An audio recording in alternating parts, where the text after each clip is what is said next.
ವಿಚಾರಣೆಗೆ ಹಾಜರಾಗಲೇಬೇಕಾದಂತಹ ಅನಿವಾರ್ಯ ಪರಿಸ್ಥಿತಿ ಈಗ ಎದುರಾಗಿರೋದು. ಇವತ್ತು ಎಚ್.ಡಿ. ರೇವಣ್ಣ ವಿಚಾರಣೆಗೆ ಹಾಜರಾಗಲೇಬೇಕು. ಎಸ್ಐಟಿ ಮುಂದೆ ಒಂದು ವೇಳೆ ಇವತ್ತು ರೇವಣ್ಣ ವಿಚಾರಣೆಗೆ ಹಾಜರಾಗಲಿಲ್ಲ ಅಂತ ಹೇಳಿದ್ರೆ ಅರೆಸ್ಟ್ ಆಗುವ ಸಾಧ್ಯತೆ ಇದೆ.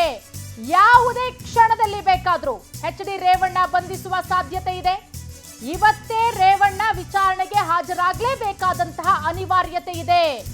ಒಂದು ವೇಳೆ ಇವತ್ತು ರೇವಣ್ಣ ವಿಚಾರಣೆಗೆ ಬರಲಿಲ್ಲ, ಅರೆಸ್ಟ್ ಮಾಡಬೇಕಾಗತ್ತೆ. ಈಗಾಗಲೇ ಗೃಹ ಸಚಿವರು ಕೂಡ ಹೇಳಿಕೆಯನ್ನ ಕೊಟ್ಟಿದ್ದಾರೆ.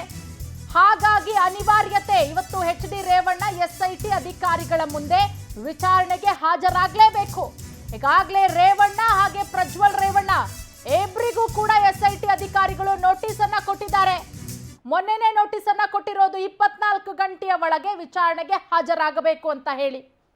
ಆದ್ರೆ ಪ್ರಜ್ವಲ್ ರೇವಣ್ಣ ವಿದೇಶದಲ್ಲಿದ್ದಾನೆ. ಆತನಿಗೂ ಕೂಡ ಲುಕೌಟ್ ನೋಟಿಸ್ ಅನ್ನ ಕೊಡಲಾಗಿದೆ. ಅಂದ್ರೆ ಎಲ್ಲಿ ಕಂಡುತ್ತಾನೋ ಅಲ್ಲೇ ಅರೆಸ್ಟ್ ಮಾಡಬೇಕು ಅಂತ ಹೇಳಿ ಲುಕೌಟ್ ನೋಟಿಸ್ ಅನ್ನ ಕೊಟ್ಟಿರೋದು. ಮತ್ತೊಂದು ಕಡೆ ರೇವಣ್ಣಗೂ ಸಂಕಷ್ಟ. ಇವತ್ತು ರೇವಣ್ಣ ಎಸ್ಐಟಿ ಅಧಿಕಾರಿಗಳ ಮುಂದೆ ಹಾಜರಾಗಲೇಬೇಕು. ಎಲ್ಲ ಅಂತ ಹೇಳಿದ್ರೆ ರೇವಣ್ಣ ಯಾವುದೇ ಕ್ಷಣದಲ್ಲಿ ಬೇಕಾದ್ರೂ ಅರೆಸ್ಟ್ ಆಗ್ಬೋದು. ಇದೆಲ್ಲದರ ಬಗ್ಗೆ ಮತ್ತಷ್ಟು ಮಾಹಿತಿಯನ್ನ ಕೊಡೋದಕ್ಕೆ ಡೆಸ್ಕ್ ಇಂದ ನೇರ ಸಂಪರ್ಕಕ್ಕೆ ಜಾಯಿನ್ ಆಗಿದ್ದಾರೆ ನಮ್ಮ ಪ್ರತಿನಿಧಿ ರೂಪೇಶ್. ರೂಪೇಶ್, ರೇವಣ್ಣ ಪ್ರಜ್ವಲ್ ರೇವಣ್ಣ ಇಬ್ಬರಿಗೂ ಕೂಡ ಸಂಕಷ್ಟ ಎದುರಾಗಿರೋದು. ಒಂದು ಕಡೆ ಪ್ರಜ್ವಲ್ ರೇವಣ್ಣ ಎಲ್ಲಿ ಕಾಣ್ತಾನೋ ಅಲ್ಲಿ ಅರೆಸ್ಟ್ ಮಾಡಬೇಕು, ಲುಕೌಟ್ ನೋಟಿಸು. ಮತ್ತೊಂದು ಕಡೆ ರೇವಣ್ಣ ಇವತ್ತು ವಿಚಾರಣೆಗೆ ಹಾಜರಾಗಲೇಬೇಕು. ಎಲ್ಲ ಅಂತ ಹೇಳಿದ್ರೆ ಅವರನ್ನು ಕೂಡ ಅರೆಸ್ಟ್ ಮಾಡಲಾಗುತ್ತೆ. ಇವತ್ತು ವಿಚಾರಣೆಗೆ ಹಾಜರಾಗ್ತಾರಾ? ಅದ್ರ ಬಗ್ಗೆ ಏನಾದ್ರೂ ಮಾಹಿತಿ ಸಿಗ್ತಾ ಇದೆಯಾ ರೂಪೇಶ್? ಇದೀಗ ಪ್ರಜ್ವಲ್ ರೇವಣ್ಣ ವಿಚಾರವಾಗಿ ಒಂದಿಷ್ಟು ದೂರುಗಳು ಕೇಳಿಬಂದಿತ್ತು. ಅದಾದ ಬಳಿಕವಾಗಿ CCB ಇದನ್ನು ತನಿಖೆ ಮಾಡ್ತಾ ಇದೆ. SIT ಕೂಡ ರಚನೆ ಆಗಿದೆ. ಇದಕ್ಕೆ ಸಂಬಂಧಪಟ್ಟಂತೆ ಯಾಕಂದರೆ ಪ್ರಜ್ವಲ್ ರೇವಣ್ಣ ವಿಚಾರವಾಗಿ ಪ್ರಜ್ವಲ್ ರೇವಣ್ಣ ಅವರಿಗೂ ಕೂಡ ಮೊದಲ ನೋಟಿಸ್ ಸರ್ವೆ ಆಗಿದೆ. ಅದೇ ರೀತಿಯಾಗಿ SIT ಅವರಿಗೆ ನೋಟಿಸನ್ನು ಕೊಟ್ಟಿದೆ. ನೋಟಿಸ್ ಅವರು ತಗೊಳ್ಳಿಕ್ಕೆ ಆಗಿರಲಿಲ್ಲ, ಹೀಗಾಗಿ ಮನೆಗೆ ಅಂಟಿಸಿ ಬಂದಿದ್ದಾರೆ.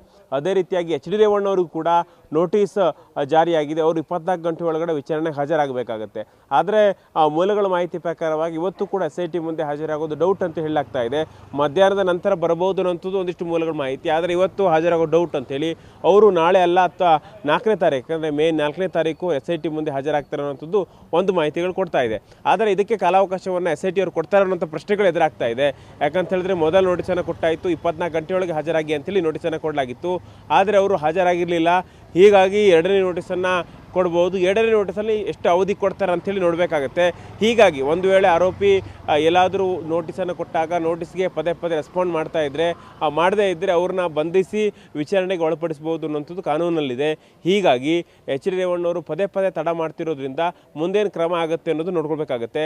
ಸದ್ಯಕ್ಕೆ ಇದೀಗ SIT ಈಗ ಯಾವ ರೀತಿ ಯೋಚನೆ ಮಾಡುತ್ತೆ ಅಂತೇಳಿ ಇವತ್ತು ಗೊತ್ತಾಗುತ್ತೆ. ಇವತ್ತು SIT ಮೀಟಿಂಗ್ ಇದೆ, ತಜ್ಞರ ಅಧಿಕಾರಿಗಳ ಸಭೆ ಇದೆ. ಆ ಸಭೆ ಬಳಿಕವಾಗಿ ಒಂದು ನಿರ್ಧಾರವನ್ನು ಕೈಗೊಳ್ಳುತ್ತಾರೆ. ಅದಾದ ಬಳಿಕವಾಗಿ ಇಲ್ಲಿ ಎಚ್.ಡಿ. ರೇವಣ್ಣವ್ರನ್ನ ಬಂಧನ ಮಾಡಬೇಕು ಅಥವಾ ಅವ್ರನ್ನ ಹೀಗೆ ಇನ್ನೊಂದು ನೋಟಿಸನ್ನು ಕೊಟ್ಟು ಅವ್ರನ್ನ ಅವರೇ ವಿಚಾರಣೆಗೆ ಬರುವಂತೆ ಮಾಡ್ಕೊಳ್ಬೇಕು ಅನ್ನೋದು ಚಿಂತನೆ ಮಾಡ್ತಾ ಇದೆ. ಇವತ್ತು ಕೂಡ ಯಾಕಂದರೆ ಮಧ್ಯಾಹ್ನದ ಮೇಲೆ ಬರ್ಬೋದು ಅನ್ನೋಂಥದ್ದು ಮಾಹಿತಿಗಳು. ಹೀಗಾಗಿ ಬೆಂಗಳೂರಿನಲ್ಲಿ ಇವತ್ತು ಇದ್ದಾರೆ ಅನ್ನೋಂಥ ಮಾಹಿತಿಗಳು ಸಿಗ್ತಾ ಇದೆ. ಆದರೆ ಎಲ್ಲಿದ್ದಾರೆ ಅನ್ನೋಂಥ ಮಾಹಿತಿ ಇಲ್ಲ. ಕಾನೂನು ತಜ್ಞರೊಂದಿಗೆ ಸಮಾಲೋಚನೆ ನಡೆಸ್ತಾ ಇದ್ದಾರೆ. ಯಾಕಂದರೆ ಒಂದು ನೋಟಿಸ್ ಈಗಾಗಲೇ ಕೊಟ್ಟಿದ್ದಾರೆ, ಆ ನೋಟಿಸ್ಗೆ ಹಾಜರಾಗಿರಲಿಲ್ಲ. ಹೀಗಾಗಿ ಕಾನೂನು ಕ್ರಮ ಏನೇನಾಗುತ್ತೆ, ಯಾವೆಲ್ಲ ಅವಕಾಶಗಳಿದೆ, ಈ ರೀತಿಯಾಗಿ ವಿಚಾರವನ್ನು ತಜ್ಞರ ಸಲಹೆಯನ್ನು ಕೊಟ್ಟಿದ್ದಾರೆ. ತಜ್ಞರು ಹೇಳಿದ್ದಾರೆ ಕಾನೂನಾತ್ಮಕ ಒಂದಿಷ್ಟು ಲಾಯರ್ ಮೂಲಕವಾಗಿ ಒಂದಿಷ್ಟು ರೆಸ್ಪಾಂಡನ್ನು ಮಾಡಿಸ್ಬೋದು. ಅದಾದ ಬಳಿಕವಾಗಿ ಹಾಜರಾಗಲೇಬೇಕು ಅಂತೇಳಿ ತಜ್ಞರು ಕೂಡ ಹೇಳಿದ್ದಾರೆ. ಹೀಗಾಗಿ ಮೇ 4ನೇ ತಾರೀಕು ಅಂತೇಳಿ ಇದು ರೇವಣ್ಣ ನಿರ್ಧಾರ ಮಾಡ್ಕೊಂಡಿದ್ದಾರೆ. ಇದಕ್ಕೆ CCB ಅವಕಾಶ ಕೊಡುತ್ತೆ ಅಥವಾ ಇಲ್ಲ ಅನ್ನೋದು ನೋಡಬೇಕಾಗುತ್ತೆ ಈಗ ಪೂರ್ಣಿಮಾ. ಥ್ಯಾಂಕ್ ಯು ರೂಪೇಶ್ ತಮ್ಮೆಲ್ಲ ಮಾಹಿತಿಗಾಗಿ.